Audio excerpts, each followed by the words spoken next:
প্রতি বছর হিজরি মাস জিলহজ আসে ত্যাগের আহ্বান নিয়ে। পশু কোরবানির মধ্য দিয়ে বিশ্বের কোটি কোটি মুসলমান এই ত্যাগের প্রকাশ ঘটান। আজ ৬ জুলাই বিশ্বের অনেক দেশেই পালিত হচ্ছে ঈদুল আজহা।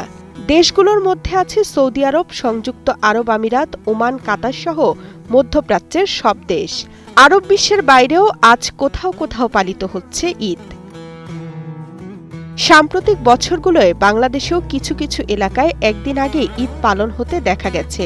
সেই ধারাবাহিকতায় এবারও দেশের বিভিন্ন অঞ্চলে আজ ঈদুল আজহা পালন চলছে। মধ্যপ্রাচ্য সহ বিশ্বের বেশিরভাগ দেশে ৬ জুন স্থানীয় সময় সকালে ঈদ জামাতের পর ত্যাগের নিদর্শন হিসেবে পশু কোরবানি করেন ধর্মপ্রাণ মুসলমানরা। এই ঈদে জামা জুতো অ্যাকসেসরিজের ডিসকাউন্ট। ঈদ উদযাপিত হচ্ছে যুক্তরাষ্ট্রেও। যথাযথ ভাবগাম্ভীর্যের সঙ্গে ঈদ উদযাপিত হচ্ছে বিশ্বের সবচেয়ে বেশি মুসলমানের দেশ ইন্দোনেশিয়ায়।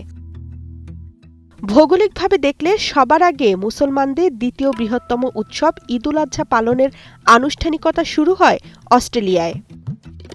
কয়েক ঘণ্টা আগে পরে ঈদ উদযাপনের জন্য প্রস্তুত ইউরোপসহ বিশ্বের আরও বিভিন্ন দেশ। বাংলাদেশ সহ ভারত, পাকিস্তান, মরক্কো, মৌরিতানিয়া, ব্রুনেই ও মালয়েশিয়ায় ঈদুল আজহা পালিত হবে আগামীকাল ৭ জুন। সারা বিশ্বেই চন্দ্রমাস অনুসারে ১০ জিলহজ ঈদুল আজহা পালিত হয়। তবে কোনো কোনো দেশে অনেকে অনুসরণ করেন সৌদি আরবকে। সেক্ষেত্রে তারা ৯ জিলহজই ঈদ করে ফেলেন, যেমনটি দেখা যায় বাংলাদেশের অনেক গ্রামে। মসজিদুল হারামে লাখো হাজি ঈদুল আজহার নামাজ আদায় করেছেন। এর আগে ৯ জিলহজ মুজদালিফায় সারা রাত খোলা আকাশের নিচে অবস্থান করেন হাজিরা। তারা ফজরের নামাজ আদায় করে সূর্য ওঠার আগে কিছু সময় অবস্থান করেন।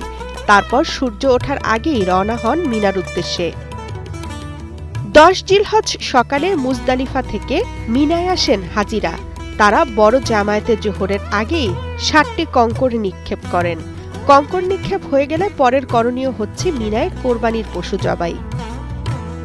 বরাবরের মতো এবারও বাংলাদেশে ঈদুল আজহার প্রধান জামাত হবে জাতীয় ঈদগাহ ময়দানে সকাল ৭:৩০টায়। এরপর বাঙালি মুসলমানরা পশু কোরবানির মধ্য দিয়ে ঈদুল আজহা পালন করবেন। তামান্না তাহসিন খান, কালের কণ্ঠ।